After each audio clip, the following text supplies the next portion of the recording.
Imagine you're walking alone on a street in London in the 1880s. It's night, it's spooky, and you get killed. Want to know by who? Well, you'll never know. Because you got killed by Jack the Ripper. Jack was the first serial killer to really be popular in the news, confirmed to murder and brutally mutilate 5 women, but could have possibly been many more. And the craziest part about all of this is even today, 140 years later, no one ever found out the identity behind Jack the Ripper. So today, we're gonna go to the locations of the 5 official murders, go through the clues, suspects, and talk to an expert about a new lead he has, all to possibly figure out who was behind Jack the Ripper.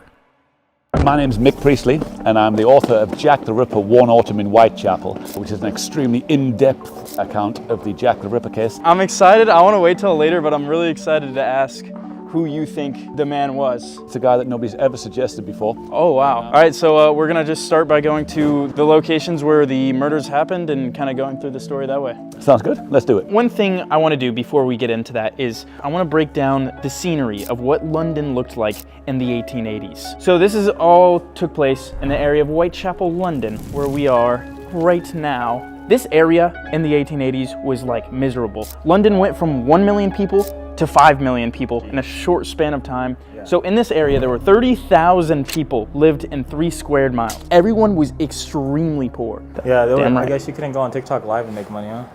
Yeah, there was no Spider-Man ice cream, yummy. They basically had places you could like live at that like your bed, it was just a rope. It was for like drunk people, and they would like lean over the rope and sleep like this, like the Fent pose. The Fent pose kind of. And that's where the phrase hangover comes from. So that was just like what the poor people would be buying. So they would be inside at least. Because if you were outside, it was chilly. It's quite brisk out this evening, Nad. And then comes a murderer.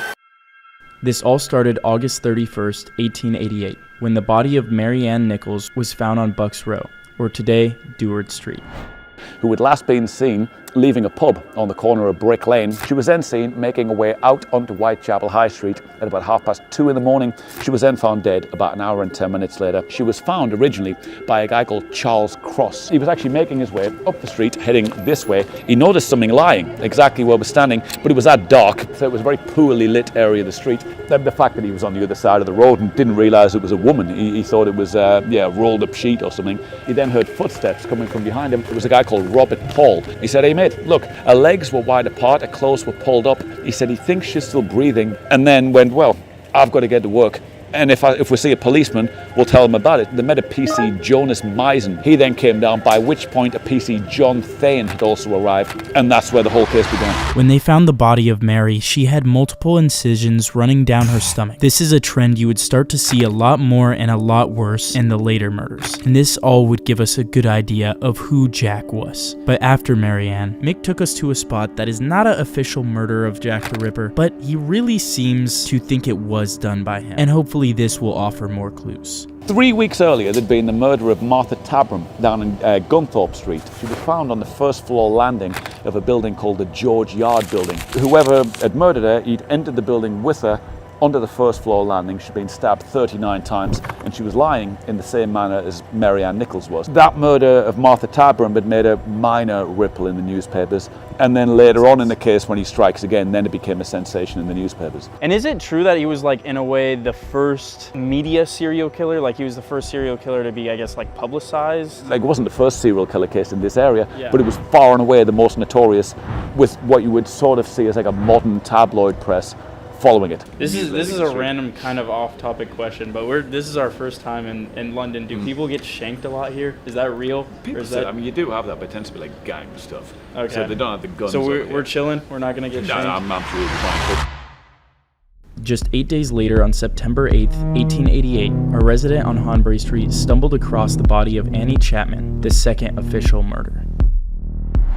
This side, they leveled it in 1970 to make way for the there's a Truman Brewery market behind here. But if you've been here in 1888, number 29 used to stand right here, and it was in the yard of number 29 that the murder took place. He said the most interesting murder to him was, I think, the second one, because He said it was like done when it was almost daylight. At that time of the morning, the sun was coming up. There were 17 people lived in the house in 8 different rooms. But whoever the killer was, he's gone in through the front door with Annie Chapman, through into the backyard, and that's where the murder took place.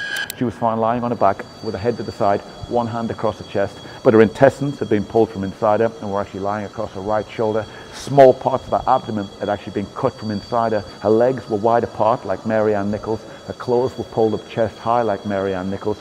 Her throat had been cut violently, and he must have been there, according to doctor's reports, for 5 or 10 minutes to inflict those sort of injuries, with the sun coming up, in full danger of anybody coming out. Already here you can see that it was pretty obvious to tell which murders in Whitechapel were done by Jack because of these terrible ways that he would mutilate the bodies. It's like mixed opinion on if he knew what he was doing by cutting out the organs and stuff, or if he kind of just was like pulling it out. I think you would have to have some knowledge, but maybe, I don't know. The police at the time never said that he had any sort of medical training, and the police doctor had said that he didn't possess the skill of a butcher or a horse slaughterer. It was the police's opinion that absolutely anybody could have done it. And this night would be very interesting because it was the only time that Jack killed 2 people in the same night, called the double event. 22 days later, and just a few minutes walk away, the third confirmed murder took place, where the body of Elizabeth Stride was found on September 30th, 1888. Pretty much exactly where these gates open, into a place called Dutfield's Yard. 9 feet behind the gates, lying right here in what was Dutfield's Yard, is where Elizabeth Stride was discovered at about 1:01. She was found by a guy called Louis Deemschutz. He came down here, he was pulling into the yard with a pony and cart, and when he got into here, he found the pony stopped, shied to the left. He couldn't see the body. They just noticed that the horse like kind of freaked out. So he lit a match and he had to get like right next to the body. In the brief moment of light he had, he saw that there was a woman lying on the floor. Think of how dark that has to be. Oh, yeah. You have to light a match. Like I light a match and I'm like, oh my gosh, it's Ethan. Yeah, it was on black. You can't see me. Okay, that was not the point I was trying to make. Are y'all filming a movie? Yeah, we're trying to find Jack the Ripper, dude. Have you seen him? Trying to put Jack Doherty? Yeah. Who's scarier, Jack the Ripper or Jack Doherty? He went into the side door of the club, which was the kitchen door here, went inside and said, there's somebody outside in the yard, we need to check it out. They came out with a lantern lamp, and found her lying here 9 feet behind the gates. Like Annie Chapman, she had one hand placed across her chest, her head was to the side, her eyes were wide open, smeared the blood from a throat injury across her hand and her forearm. Sometimes people think she wasn't mutilated because him with his pony and cart had disturbed her and he hid behind the gate or something. I think he's done it as quickly as he could, impulsively, and then taken off running. And I think he probably went that way and around that corner. Otherwise, there were a number of witnesses in the street you'd have had to somehow miss if he went that way. The guys that ran at the top of the street, where they found a PC Henry Lamb. PC Lamb came down into the yard, sealed the place off. Nobody was leaving, nobody was coming in. Wasn't there a letter about how he said he was gonna chop off the ear and give it to the police? Was that confirmed real or? What you're talking about is a letter called the Dear Boss letter. Basically, these letters believed to be sent by Jack, and they talked about what he was gonna do with the next victim. And the most important part is they were always signed Jack the Ripper, which is actually how he got his name. However, the killer had actually severed the bottom part, like one of her earlobes. So some people say, you see, there it is. But the letter said, I will clip the lady's ears off and send to police from the next job I do at that one in Mitre Square. He didn't clip her ears off, he seems to have removed the bottom part, but didn't take it with him. So the first school of thought is, oh yeah, the killer wrote it. It's totally legit. The second school of thought is that there was a guy called Thomas Bulling. And Thomas Bulling was the boss of the newspaper agency. The letter was addressed to the boss at the Central News Office. He's the guy that went, hey, look at this letter I've got. So he was trying to just like get his newspaper I think he more was. viral. If- Man, we if- gotta use tactics like that to get more views. I have seen another letter written by Thomas Bulling talking about something completely different, and the handwriting looks amazingly similar. Oh, I'm man. convinced it's him. so because these letters weren't likely actually from the real murderer, this shows us that Jack didn't really care about the media attention, which would be really important for figuring out the identity of Jack the Ripper, but there were still more clues to look into. And this isn't the only weird thing to come from this night. After Jack murders and only slightly mutilates Elizabeth, which is uncommon, it seemed like that didn't satisfy him, because that very same night and just 2 miles away, the fourth confirmed murder of Catherine Eddowes took place. roughly a 12-minute walk from the scene in Berners Street in Dudfields Yard. This is Mitre Square. It's kind of crazy that they have like schools now at a lot of these places. The school was here at the time. I feel like I would be terrified as a kid. Someone tells you, hey, there was Jack the Ripper was here. Yeah, I feel like they well- all tell each other that, but in their like Oh, little yeah. UK accent.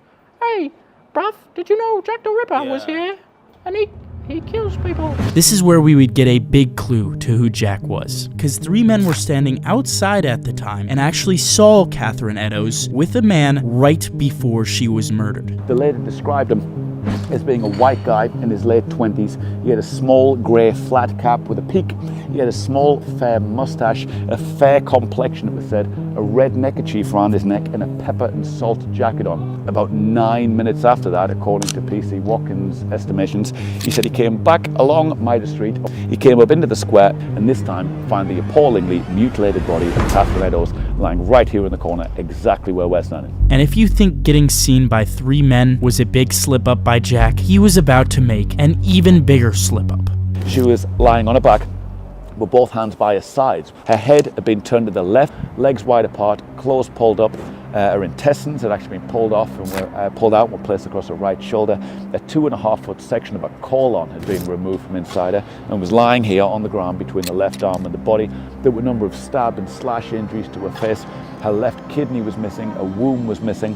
Half of an apron she'd been wearing had been cut away. It seems that the killer must have wrapped her organs in it to take them with him.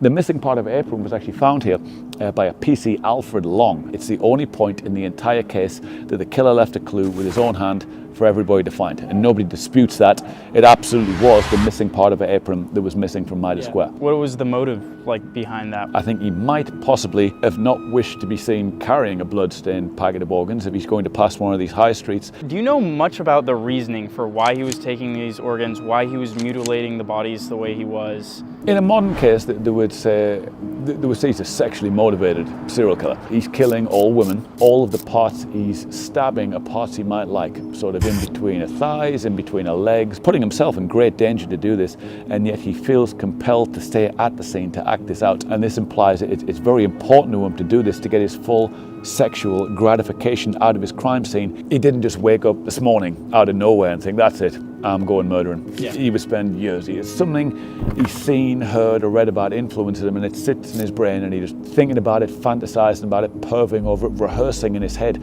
the things that he'd like to do. So the fact that the murders then end and you don't see any more of that really would imply he did eventually disappear. Do we know anything about the disappearance or like why he disappeared? So imagine he lives by himself at the time of the murders, but then the landlord kicks him out and he's got to come move in with all of us. He's not going to be able to stay out middle of the night and come home with gore and body That's parts. crazy looking to all think suspicious. that's like what would stop one of the biggest. And then the 5th and final confirmed murder, and the most brutal by far, took place on November 9th, 1888. A guy called Thomas Boyer arrived at Mary Kelly's door to collect the rent money. He went down, banged on the door, no answer, tried the door, it was locked. He went round to the side to where there was a broken window pane. He put his hand through the window, there was a coat on the other side that was acting as a curtain, pulled that back and looking on into the room, saw the horribly mutilated body of Mary Kelly lying on the bed inside. So this one was by far the most violent of the Jack the Ripper murders. Police believed he must have been there for at least 2 hours, whereas he's maybe spending 5 minutes of these scenes in the street. At this particular crime scene, we kind of see similar things to what we'd seen before, but to a much worse extent. She was lying on her back with her legs wide apart, one hand across the chest, head to the side, eyes wide open. Her intestines had been pulled from inside her and were actually lying across her right shoulder. There were organs from inside her body arranged around her on the bed. Her liver was lying in between her feet. Both of her breasts and the muscles attached to them, the doctor's report said, had been removed with roughly circular incisions. Organs and strips of flesh from the body were actually hanging in nails from the wall and had been draped over the back of the chairs. People often say that the murder of Mary Kelly here was the last one that took place, and it totally wasn't. There was the murder of Alice Mackenzie and Francis Coles that took place afterwards that were attributed to the same killer, but this one here on Dorset Street was far and away the most violent. And with all of that, we now have a pretty good description of Jack. So after all of the cases, this is kind of the description they got for Jack the Ripper. White male, age 28 to 36. Likely of average intelligence. Probably appeared with poor personal hygiene. Them, they're just roasting him. Single. Never married. Difficulty interacting with people, especially women. Nocturnal? I don't know. We're pretty nocturnal. It's 2:30 a.m. right now. And now that we finally had everything, it was time to go over the suspects. Well, if you were to Google Jack the Ripper suspect, there are dozens and dozens and dozens of names. The police at the time, there were only really a couple of suspects at the time. There was a guy called John Pizer, who was briefly known as Leather Apron, and he was known to threaten women in the street with a knife. It turned out he was this bonehead street mugger guy. He's just all talk. He's a yapper. There was then a guy called Jacob Eisenschmidt, and he was known as the Mad Butcher of Holloway. His wife had contacted the police after the murder of Annie Chapman. They said he's lost the plot, he's drunk all the time, he's always carrying big knives on him, and he hangs out at this pub in Whitechapel on Wentworth Street. There was a hunt on to find him. They caught him, he was taken to court. The judge said he was a dangerous man, and he was sectioned in the psychiatric loony bin, and then the murders kept going, so it couldn't have been him afterwards. Walter Sickert, the artist. I remember a certain failed artist that was not a good person. He painted prostitutes, which some believe contain clues about the murders. Has a painting called Jack the Ripper in his bedroom. Wait, pause. Suwern Kowalski. He lived in Whitechapel at the time of the murders. He worked as a barber under an alias. He was later convicted of poisoning his three wives. Jesus. So, I don't know. It seems like he was kind of a bad dude. Karl Feigenbaum. This was a German merchant sailor. He was suspicious because he confessed to mutilating women. Oh my, well, that's pretty bad. Records show he was working in Whitechapel at the dates of the murders. Even his own lawyer believed he could have been Jack the Ripper. Jesus, dude. His lawyer Jayoma was not doing his job, dude. He should have had Jayoma. To me, the most suspicious person of this is either the guy that mutilated women, actually, I take him out of it. Because if he confessed to that, then at that point, he just confessed to being Jack the Ripper. Yeah, that makes sense. The guy that has a Jack the Ripper painting in his room, I feel like that's kind of like a sick fan. It's like the scene in Incredibles where he tears down the poster. There are a few other popular conspiracies that I'll put over on my second channel, and if you look anywhere online, people seem to think it was a man named Aaron Kosminski. But out of all of these suspects, which by far are who people think is most likely, Mick had someone that nobody talks about. When I put my book out, I was researching a guy called George Chapman. Not that I thought it was him necessarily, but I would find out once and for all. I thought it's clearly not this guy at all. And then here's Albert Backett. And here he is again. Here he is again. And Albert Backett, age, he fits the right description. He's got a criminal record for all the things you'd expect a serial killer to have today. He told the police he'd met the killer and spoke to him twice. He said the killer was writing letters to his house to threaten him and warn him of murders. He then turned up by himself, completely uninvited, to the inquest of Francis Coles, demanding to be on the jury just when the jury were about to be taken to view a body in the mortuary. Threw such a big fit when they wouldn't let him that the coroner told him if he didn't sit down and behave himself, he was going to have the police remove him from the building. But he worked as an engraver. But the reason that's interesting is because I found 4 women in the area who all got attacked but got away. And it was always the same story. They'd been sleeping rough 3-4 in the morning in this area when you'd met this guy who'd offered you this money to go with him, and he presented you with these valuable looking coins, and he'd seemed like Mr. Nice until you got to that dark deserted spot, and then he flipped. They'd struggled and screamed and he ran away, and then you realised these coins he'd given you were bogus, polished super brightly to look like gold coins when they totally weren't. Albert Backett is a copper plate engraver with years of experience, would absolutely have had all the tools and the knowledge. So I got a question. Do you think that the case will ever officially be solved? No, I don't think they're ever going to officially solve it in the same way. I mean, there are countless other cases throughout history that will never be solved anyway. I think until somebody comes along with some mind-boggling evidence, I think it's clearly Albert Backett,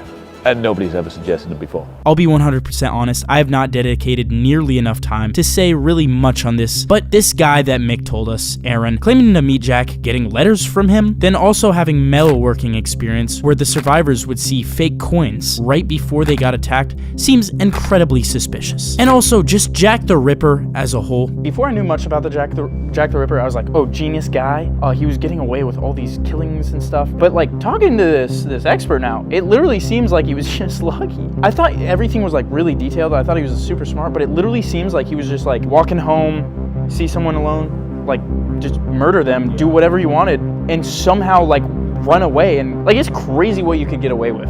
I'd pirate a movie. FBI's at my door, dude. I'd get illegal gems on Clash of Clans. FBI's on my door. I may be a little biased, but I think it was definitely him. But what do you guys think? And by the way, guys, please really go subscribe to Mick's channel. It is honestly amazing, and he carried this video. I am still trying to collab with the two biggest paranormal YouTubers, Sam and Colby. So please subscribe. I love making videos. I want to keep making videos. I love you guys. Thank you for supporting. What mystery, what adventure, what quest should I go on next?